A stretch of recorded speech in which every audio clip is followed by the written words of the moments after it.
Los Angeles की आग, जिसे कैलिफोर्निया की सबसे विनाशकारी आग कहा जा रहा है, जनवरी 2025 में हुई। आग ने न केवल जंगलों और पर्यावरणों को नुकसान पहुंचाया बल्कि मानव जीवन, प्रसिद्ध हस्तियों की संपत्ति और स्थानीय अर्थव्यवस्था पर भी गहरा प्रभाव डाला। आज की इस रिपोर्ट में इन बिंदुओं पर विस्तार की चर्चा करेंगे। आग कैसे लगी, आग ने कितना नुकसान किया, इसे बुझाने के लिए क्या कदम उठाए गए, प्रभावित लोगों को पुनर्वास कैसे हुआ, इस घटना से हमें क्या सबक मिलता है। लॉस एंजलिस में पिछले कुछ महीनों से बारिश नहीं हुई थी, जिससे जंगल की घास और पेड़ सूख गए थे। सांता एना की तेज़ हवाओं ने इस आग को तेज़ी में फैलाने की मदद की। ग्लोबल वार्मिंग और जलवायु परिवर्तन ने सूखे की स्थिति को और भी गंभीर बना दिया। जंगलों में पिकनिक करने वालों की लापरवाही, जैसे कि जले हुए कूड़े को सही से ना बुझाना, कैंप फायर के दौरान आग बुझाने में सावधानी ना रखना, बिजली के तारों का टूटना जिससे जंगल में चिंगारियां फैल गईं। विशेषज्ञों का मानना है कि जलवायु परिवर्तन, तेज़ गर्मी और इंसानी गतिविधियों इस आग के मुख्य कारण थे। वैज्ञानिक डेटा के अनुसार पिछले 10 वर्षों में ऐसी आगों की संख्या 50% तक बढ़ी है। लगभग 145 वर्ग किलोमीटर का जंगल जलकर खाक हो गया। हजारों पेड़ और वन्य जीव नष्ट हो गए। स्थानीय पर्यावरण पर लंबे समय तक नकारात्मक असर पड़ा। हवाओं की गुणवत्ता खराब हो गई, जिससे लोगों को सांस लेने में कठिनाई हुई। आवासीय क्षेत्र, 12,000 से अधिक घर पूरी तरह जल गए। हजारों लोग बेघर हो गए। कई छोटे और बड़े व्यवसाय बंद हो गए। स्थानीय अर्थव्यवस्था पर इसकी भारी असर पड़ा। हॉलीवुड हिल्स और पैसिफिक पैलिसेड्स जैसे पॉश इलाकों में बड़ा पैमाने पर नुकसान हुआ। पेरिस हिल्टन, एस्टन कूचर और मैडी मूर जैसे सितारों के घर पूरी तरह से जल गए।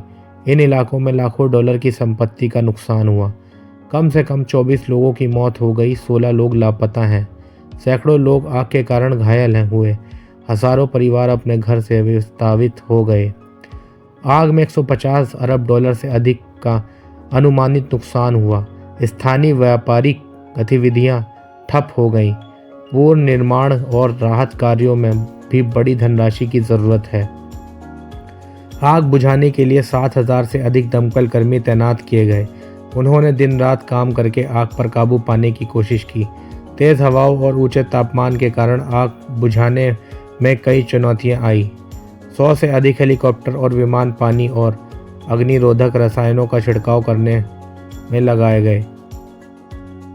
आग के फैलाव और गंभीर क्षेत्रों पर नज़र रखने के लिए ड्रोन और सैटेलाइट का इस्तेमाल किया गया।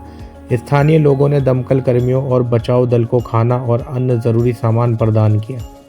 स्वयंसेवी संगठनों ने राहत कार्यों में योगदान किया। लगभग 50,000 लोगों को सुरक्षित स्थानों पर ले जाया गया। जानवरों को भी बचाने के लिए विशेष टीम तैनात की गई।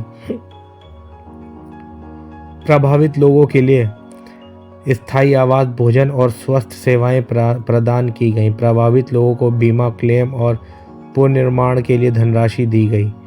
कई एनजीओ ने दान और राहत सामग्री के माध्यम से मदद की। नष्ट हुए घरों, स्कूलों और अस्पतालों का पुनर्निर्माण किया गया। पर्यावरण संतुलन बनाए रखने के लिए व्यापक पैमानों पर वृक्षारोपण किया गया। दमकल विभाग और अधिक संस्थान और आधुनिक उपकरणों की ज़रूरत है। आग का शीघ्र पता लगाने और कार्रवाई के लिए उन्नत तकनीकों के लिए इस्तेमाल होना चाहिए। जंगलों की कटाई रोकने और पेड़ लगाने पर ध्यान दिया जाना चाहिए। जलवायु परिवर्तन के खिलाफ ठोस कदम उठाने होंगे। लोगों को जंगलों में आग से बचने के नियम और सावधानी के बारे में शिक्षित करना होगा।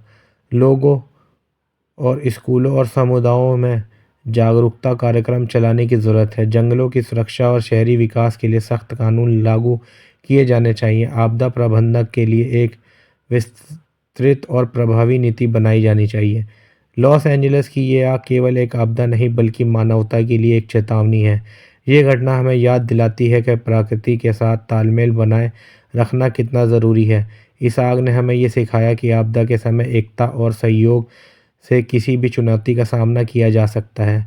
दोस्तों, अगर ये जानकारी आपको उपयोगी लगे हो तो इस वीडियो को लाइक करें, शेयर करें और हमारे चैनल को सब्सक्राइब करना ना भूलें। अगली बार फिर मिलते हैं एक नई कहानी के साथ। सावधान। धन्यवाद।